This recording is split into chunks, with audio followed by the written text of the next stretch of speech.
Hi, today it's May 15th, and I'm going to be looking at the data for Canada regarding the COVID-19, looking at the statistics and also doing predictive analysis.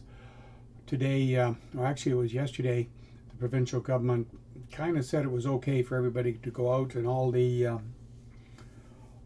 malls and that we've seen up here in the northeast of Calgary are pretty well full or packed with people. It seems like nobody's doing social distancing anymore. It looks like everyone thinks that this thing's over. Apparently it's been very relaxed in other areas of the province, and I'm doing this particular video to show what the statistics are, and so that we can make some predictive analysis or predict what is going to be happening. This is a stats folio page for Canada. We can see the daily cases. This is new cases each day, so that on Friday the 15th we had over 1,000 new cases break out. So I don't think that this thing's anywhere near going away. The peak of this particular graph usually corresponds with the inflection point of the confirmed cases graph, so that this would here at about the 24th of April would be about roughly in around that area. It'd be about a quarter of the way through. So we haven't even reached the peak yet. We're very close to reaching the peak. This is the wrong graph for people to be looking at. This is not a very informative graph, and it is extremely misleading.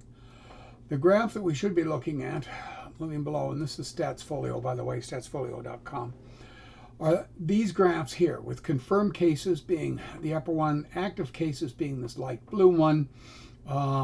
These are the recovered cases, and then the number who have died are at the bottom. So the real graph to look at that I just want to show is we can see that here we have our confirmed cases, which is still screaming up. So the confirmed cases are increasing rapidly.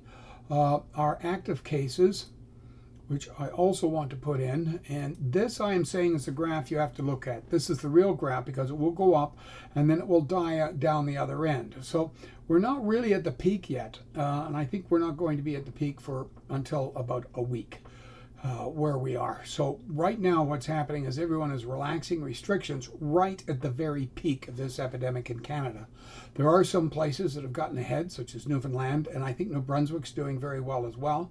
But places like Alberta, we have the largest outbreak in North America, just south of Calgary. This is, I really don't feel that this is the time to relax restrictions under any circumstances. Okay, I've uploaded the data from StatsFolio data. This is the data from StatsFolio. Putting in the details for Canada, the number of parameters that are needed, such as the population, change in growth rate and so forth, which comes out as calculated from the actual data itself. Now what we have here is on the right, this is the actual data that now we have over I think it's about 75,000 confirmed cases, and this was after, they say 100 days, but we're starting, I'm off by about, this thing is starting late, if you like, by about 40 days, so 100 going back to about 60. Roughly, we're pretty close. This is over 70,000 from about this point here, 35 days back. This is over 100 days here.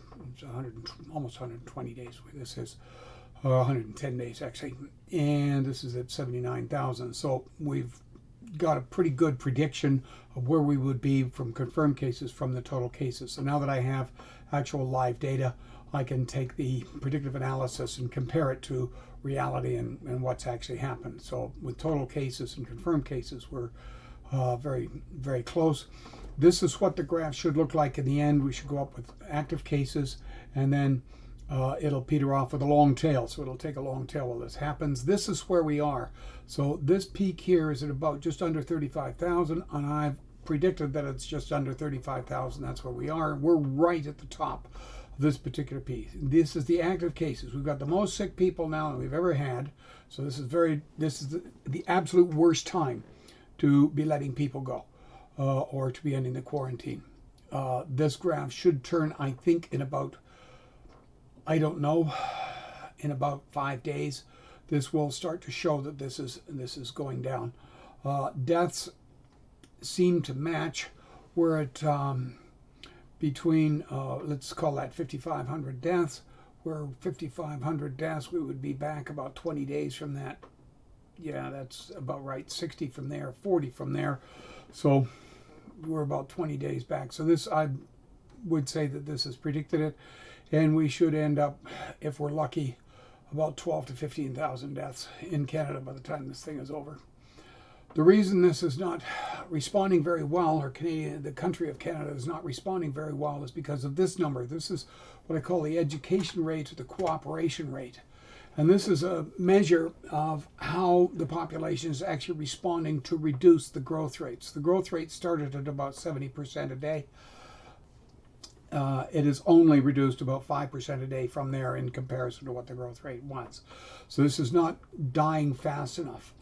Countries such as New Zealand, Taiwan, and so forth have education rates of about 10% to 14%, 12%, and that's how you kill this thing. This number represents how well the country is cooperating together. Here's death of the growth rate. I think I have here. This is how quickly the growth rate is dying. It's down around here so far, but it's not dying fast enough. As far as the death rate is concerned, I've given it roughly a 10%. It's a little bit more than that. Here we have it about 12, 13%, but basically it scrambled up to almost 70% death rate. Now it's down to about 12%, 13%. Now I've given it an average of about 0.1%. To see if we can make a prediction of just how many people will succumb to this disease. The other number I think that people would be interested in is this number here. This tells us that we have the initial date I've estimated at January 15th because I don't have the data for that, but it looks like it was around January 15th. The first inflection point was at April 24th, which I've mentioned before, giving us 100 days. That's about a quarter of the time, but the peak date happened reasonably quickly. It looks like people did respond, and the peak date came, I'm putting in at May 21st. This is May 15th. So I think in about 5 or 6 days I put the peak date. The crossover, the second inflection date when it comes down the other side will probably be around April 17th. Not April, June 17th, I'm sorry. And it means the final date by the time this thing is over where we have no more active cases and we've killed this thing will be around September the 25th or the end of September. And looking at what's going on now, it could be going on till Christmas by the time this thing is over. Okay, active cases, confirmed cases, and how they compare to each other. Basically, the shape of the graph is what we're interested in. You take the shape of the graph and you apply it onto that shape. This is a fractal. Almost all countries look the same. Well, all countries do look the same. There are very slight differences between them. So we can just go through all the different countries, take a look at what the graphs look like, and that way be able to make a prediction and validate some of the models that we have. So it's basically a case of predictive analysis and showing where we are. We're just right at the peak where the epidemic or the pandemic is the most active, and this is most certainly not the time to be loosening up on quarantine or on restrictions and so forth. This is, I personally believe, is a very, very dangerous situation. Okay, hopefully I'm wrong, but I don't think I am. Okay, thank you very much.